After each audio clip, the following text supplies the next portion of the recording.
ऐसा दुनिया में पहला माने भारत में पहला मंच है जहाँ श्री राम कथा और श्रीमद् भागवत का दोनों का एक साथ व्याख्यान होगा। यहाँ जलभरी का कार्यक्रम जो है 6:30 बजे सुबह में काली माता के मंदिर से शुरू होगा और आगे से टोलापुर है तारकेश्वर सिंह मुखिया जी के घर होते हुए आगे बड़का बेलकुंडा रमन सिंह के मुखिया के घर होते हुए खाकी बाबा के मठिया में हम मठिया का जो पोखरा है वहीं हम लोग जल का भरेंगे और वहाँ से फिर छोटा बेलकुंडा होते हुए किशुनपुर होते हुए इस जग स्थल पर ला करके महान पवित्र जल को और अनेकों नदियों से भी जो जल आया है उसको समाहित करके पूजा स्थल का कार्यक्रम विधिवत शुरू होगा, जो गोरखपुर के पंडित रामेश्वर मिश्रा जी आए हुए हैं। महर्षि श्रृंगी गौतम और दधीची की तपोभूमि सारण की पावन धरती पर एक बार फिर सनातन संस्कृति की अद्भुत छटा देखने को मिलने वाली है। जेठ पुरुषोत्तम मास के अवसर पर सारण जिले के जलालपुर प्रखंड अंतर्गत किशुनपुर पंचायत के धरान गांव में 25 मई से 1 जून तक भव्य राम कथा एवं श्रीमद् भागवत कथा का आयोजन होने जा रहा है। कल यानी कि 25 मई की सुबह 6 बजे किशुनपुर स्थित काली मंदिर से विशाल जलभरी कलश यात्रा निकाली जाएगी, जिसमें हजारों महिलाओं और श्रद्धालुओं के शामिल होने की संभावना है। धन्य है यह धरती कि ऐसे व्यक्ति को यहाँ जन्म दिया है। कोई इतना सनातनी धर्म के लिए अपने दिन रात समय को लगाकर और राजेश्वर कुंवर जी इतना बड़ा यज्ञ का आयोजन किए हैं, इसके लिए इनको मैं तहे दिल से धन्यवाद दे रहा हूँ कि जिन्होंने इस धरती को पवित्र, इस गांव को, इस जिला को, पूरे बिहार में एक इनका नाम हुआ है। हर जगह पेपर में अगर जहाँ तहाँ इस जग के लिए ये रात दिन घूमकर और एक लोग को एकत्रित किए हैं, संतों को या इनका आगमन हो रहा है। इसके लिए मैं राजेश्वर कुंवर जी को दिल से धन्यवाद दे रहा हूँ, जिन्होंने इतने बड़ा आयोजन का इन्होंने प्रयोजन किया है। योग होने जा रहा है राम कथा और श्री भगवत कथा। यहाँ की टीम को बहुत बहुत बधाई दे रहे हैं।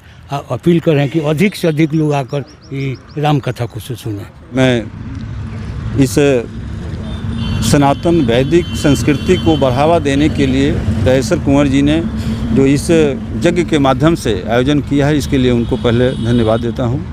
और कोई भी अच्छे कार्यक्रम होते हैं, ये सनातनी कार्यक्रम हो या सांस्कृतिक कार्यक्रम हो या सामाजिक कार्यक्रम हो, इसका एक ही मुख्य उद्देश्य होता है कि कम से कम लोगों के बीच में इसका संदेश जाए और अच्छे कर्मों के लिए, अच्छे कामों के लिए सभी लोग इकट्ठा होकर के उस सारे महत्वपूर्ण बातों को जानें जो हम और हमारे जनरेशन जानने के लिए तैयार अभी तक नहीं है या उनको ऐसा मौका नहीं मिला जिससे वो जान सके। इसके लिए पुनः मैं पूरे यहाँ के टीम को जो रात दिन लग करके ये काम को सही अंजाम तक पहुंचाने का प्रयास कर रहे हैं, उनको बहुत बहुत धन्यवाद करता हूं। राजेश्वर कुंवर जी को विशेष धन्यवाद देता हूं। आयोजनकर्ताओं को बहुत बहुत धन्यवाद। यहाँ इस तरह के आयोजन पहले भी हुए हैं।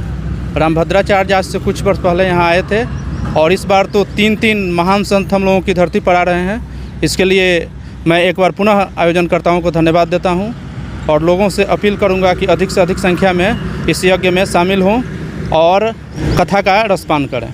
यहाँ श्रीमद् भागवत कथा अनुष्ठान जो वैदिक रीति से होता था पहले भी और आज भी कहीं कहीं होता है, उसी रीति से यहाँ श्रीमद् भागवत गीता का अनुष्ठान होगा और इसके साथ साथ श्री राम कथा का भी आयोजन। ऐसा दुनिया में पहला माने भारत में पहला मंच है जहाँ श्री राम कथा और श्रीमद् भागवत का दोनों का एक साथ व्याख्यान होगा। यहाँ दिन में श्रीमद् भागवत पर पंडित रमेश मिश्र जी गोरखपुर के प्रवचन करेंगे और रात में श्री राम कथा का प्रवचन किशोरी शरण दास जी महाराज जो सीता सदन के मठाधीश्वर हैं, अयोध्या से आ रहे हैं, और यहाँ से वृंदावन से श्री उज्ज्वल सांडिल जी यहाँ पधार रहे हैं। इस तरह से यह कल से शुरू होकर, कल जलभरी है, सुबह 6:30 बजे से जलभरी है जो खाकी बाबा के मठिया से हम जल भरेंगे और उसके बाद शाम को यहाँ आचार्यों के 51 आचार्यों का पूजन है संत का पूजन है, चारों वेदों का पूजन है, गाय बछड़े का पूजन है